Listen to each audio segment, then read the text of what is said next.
So before we jump into our conversation about what you're seeing and mental health and anxiety, for listeners that didn't catch your first show, share a little about your journey. Share with us a little bit about not only what got you doing what you're doing, but what you are doing here today. Yes, wonderful. Well, thank you so much for having me back. I am honored to be here, and I've been so excited to chat.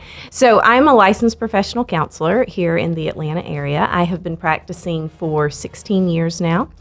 Which 16. I know, I'm a whole phenomenal person who can drive. It's amazing to me that it has been that long. I specialize in working with adult women on self-esteem, self-worth concerns, relationship concerns, and life stage transitions. Prior to becoming a therapist, I was a high school history teacher. Loved that. And then prior to that, I am actually a classically trained opera singer. So in a very former life. But in addition to my counseling practice, I also do a good bit of speaking to various organizations, churches, schools, companies, etc. And I'm also the founder and director of Cultivate, which is an organization that provides counseling to women in the Atlanta area. And we also host gatherings that are open to the public. And our mission is to help women cultivate joy, courage, and freedom in their lives. And I'm married, 19 years last week. Wow. I know. Congratulations. So we're coming up on the big 20th. And I have two boys, 11 and 6. Excellent. Yeah. Your life is very full. It is. It is. It is very full. Lots of good variety in my life.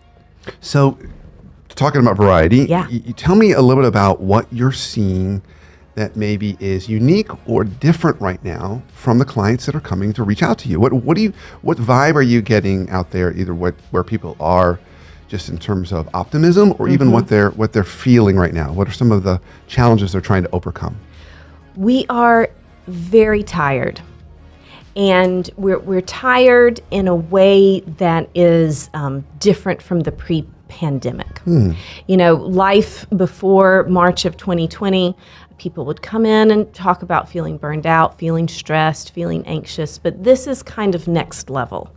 And that's scary to say. It is. You said burnout, but this is like next level. I'm holding on to my chair. Right. This is now. Yet I also know what you're saying. I get it, but yeah, to share a little bit more about this next level idea. And I think what makes it next level is we can't get untired. And, you know, prior to the pandemic, we'd take a vacation, we tweak some things with our schedule, we would get to the summer months and we could restore ourselves, renew ourselves.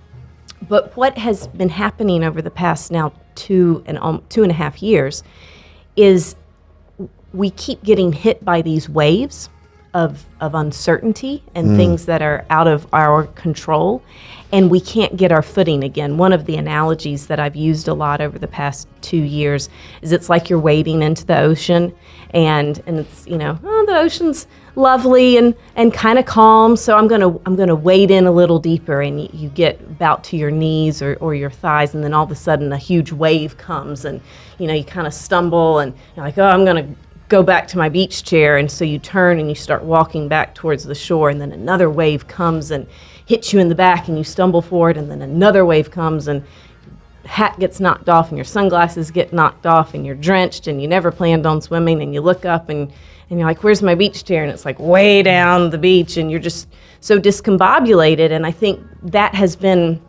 our experience for the past 2.5 years. It has been one wave after another of this very intense stress, very intense uncertainty, so much conflict that we are surrounded with in our communities and in our country and in the world.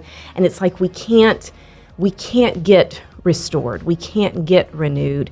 And so we're living in kind of this chronic state of depletion. And then as a result of that, we are feeling more anxious. We aren't handling things the way that we would have handled them pre-pandemic. Thus, we're seeing more conflict. And